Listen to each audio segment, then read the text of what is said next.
mademoiselle Mutsogi Ndommo Judith.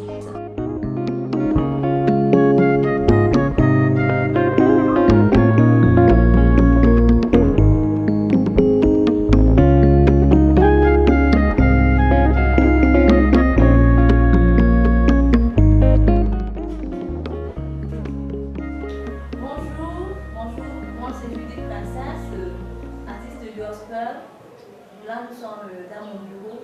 En dehors de la musique, je suis également cadre de l'administration en service à la sous-préfecture de Yaoundé. Judith, peux-tu nous dire quand et comment a commencé ton handicap? Aux environs de 2 ans et demi, d'après ce que mes parents m'ont raconté. Ok, maman témoigne encore que c'est 2 ans. Donc, lorsque j'avais 2 ans, bon, j'ai été malade, j'avais le palu et après que je sois allée à l'hôpital, j'ai été injectée, en fait, on m'a injecté le Kinemas. Et c'est un produit qui n'a pas été bien administré parce que d'après un médecin, il m'a fait comprendre que parce que ça a été injecté sur le nerf sciatique, que ça a eu cet effet-là. Donc, mon handicap commence il y a 2 ans, après cette injection-là, où j'ai été complètement paralysée. Et bon, on m'a même donné 2 semaines de vie. Donc, jusqu'aujourd'hui, grâce à Dieu, je suis encore là aujourd'hui. Vraiment, Dieu est miraculeux. Donc, c'est tout ce que je peux dire en ce qui concerne mon handicap, l'origine. Quelles sont les difficultés auxquelles tu as fait face au départ? À l'âge de 6 ans où je devais aller commencer les études. Et ce n'était pas facile parce que mes parents voulaient que je parte à l'école avec mes soeurs, donc dans les mêmes établissements que mes soeurs partaient. Bon, au niveau de l'établissement, on trouvait que j'étais en fait différente. Déjà, mes camarades ne m'acceptaient pas trop immédiatement. Donc, il a fallu que je me batte aussi pour intégrer la société. C'était pas facile, les moqueries, ceux qui arrachaient même les béquilles.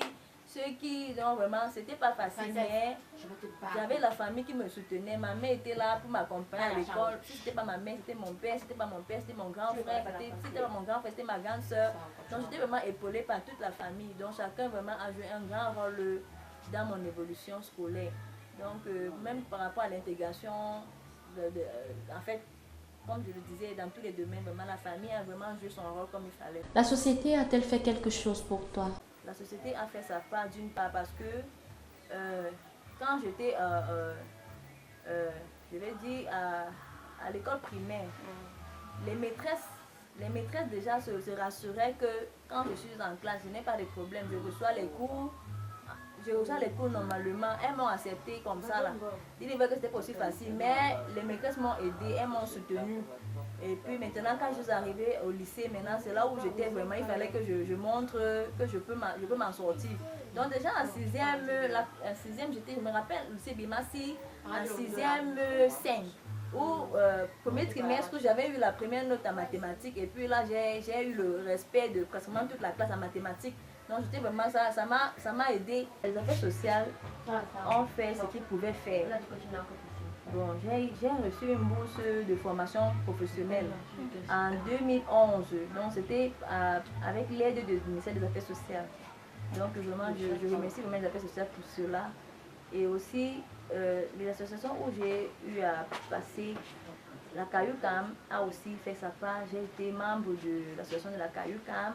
Et j'étais aussi membre de l'AEH de Yaoundé 1, donc l'association des personnes handicapées de l'université de Yaoundé 1.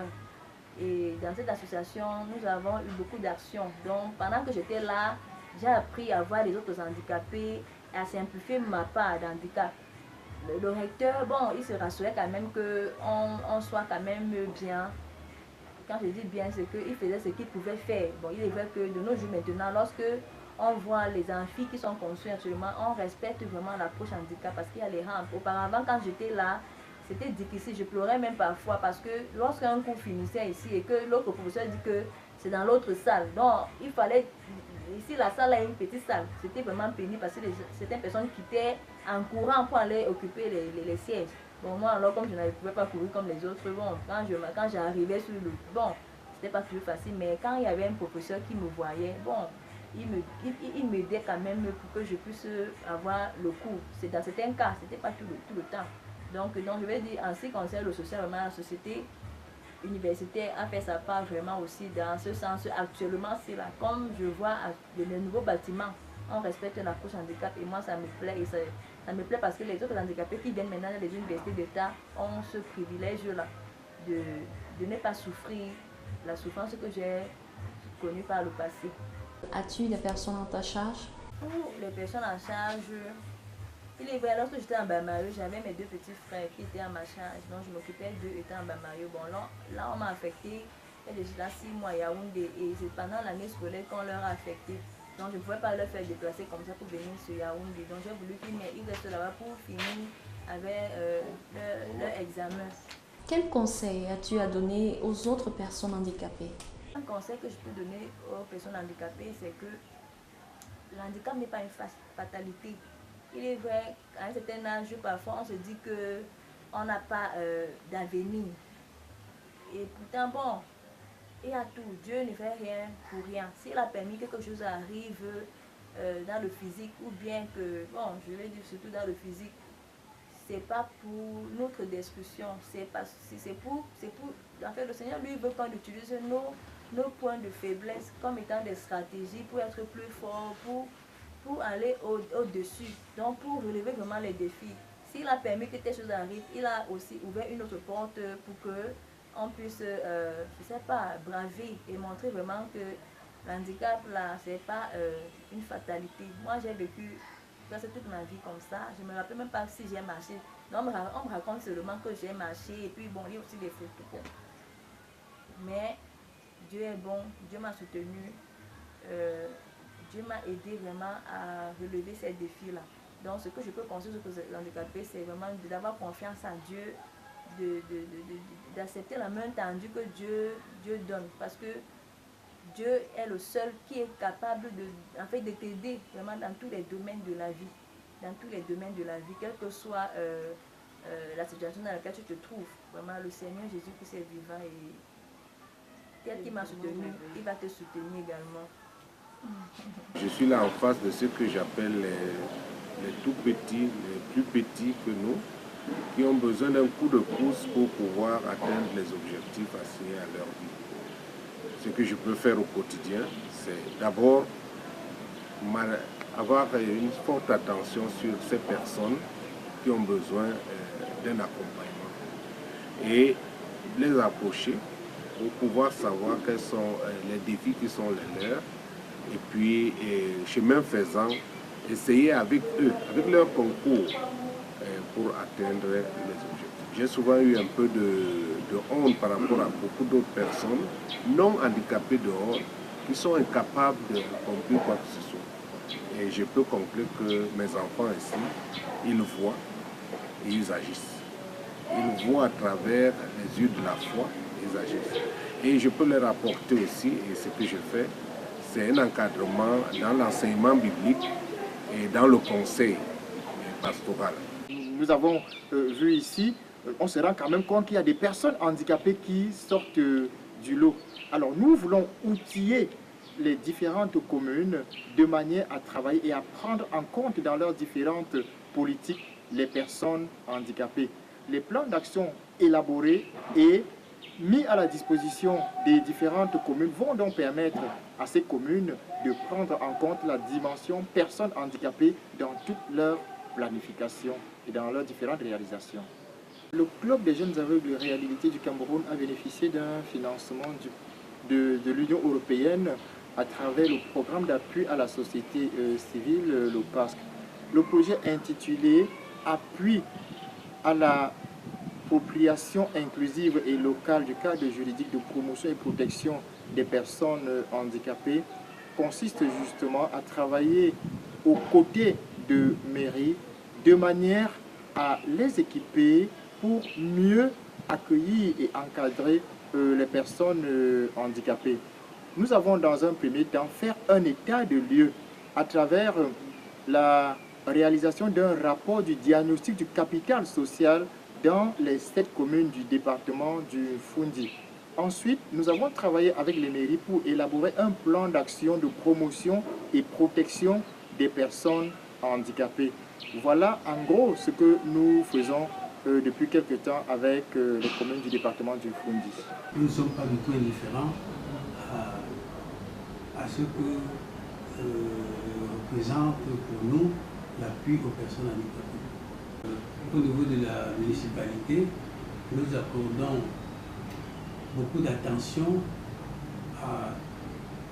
toutes les sollicitations qui nous viennent des personnes handicapées. D'ailleurs, nous avons, non loin d'ici, nos voisins du centre de réhabilitation des personnes handicapées, des Toubébé. Il y a, nous avons eu à les recevoir, à leur apporter du soutien quand ils ont exprimé des besoins.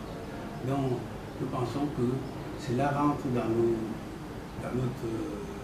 nos missions et en même temps, nous prenons beaucoup d'intérêt à apporter des aides aux personnes handicapées. L'approche individuelle vraiment est en train d'être dépassée de nos jours. Nous encourageons des GIC, des associations, des œuvres sociales qui ont une idée de projet et se rapprochent des mairies. Nous savons que maintenant, nous sommes dans le cadre de la décentralisation.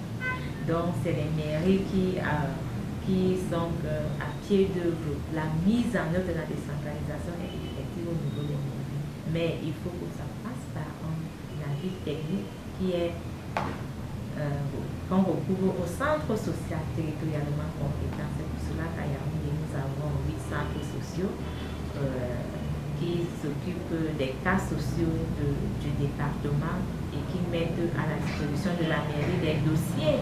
Parce qu'une association, par exemple, devrait recourir au centre social si peut-être il y a une association à Yaoundé 6, comme nous sommes dans l'avancement de Yaoundé 6. Il sollicite un appui technique du centre social qui va donc faire une expertise sociale et saisir M. le maire pour appui. Et là, le maire est le dernier juge. Nous faisons seulement le travail. Pour ceux qui ont des enfants handicapés dans les maisons, qui puissent venir auprès du CEJAC ou bien d'autres structures d'encadrement des personnes handicapées pour qu'on trouve la solution, puisqu'il n'y a pas des choses qu'on peut avoir ici-bas sans trouver des solutions. Donc, il faut que les personnes valides puissent comprendre aussi que les personnes handicapées sont des personnes à part entière. Ils ne sont pas des personnes qu'il faut rejeter. Il faut tout simplement les comprendre. Et c'est ça qui fait à ce que, des fois, quand ils sont rejetés, ils se révoltent. Et ce n'est pas une bonne chose. Il faut que chacun de nous puisse apporter une contribution pour les personnes handicapées pour qu'ils puissent être autonomes dans sa vie future. Le handicap n'est pas synonyme d'incapacité. Quel que soit le type de handicap, nous pensons que la personne handicapée peut travailler et gagner sa vie comme toute autre personne. Elle a juste besoin de quelques mesures, de quelques facilitations, de quelques adaptations, n'est-ce pas, qui lui permettent de fonctionner comme toute autre personne. Et c'est à ce niveau que j'interpelle maintenant les personnes valides qui côtoient les personnes handicapées. Au niveau des personnes valides, je voudrais dans un premier temps interpeller le gouvernement qui a la charge, n'est-ce pas, d'encadrer toute la population, y compris les personnes handicapées, afin qu'elles travaillent davantage, n'est-ce pas, à prendre les personnes handicapées en compte, n'est-ce pas, dans leur politique.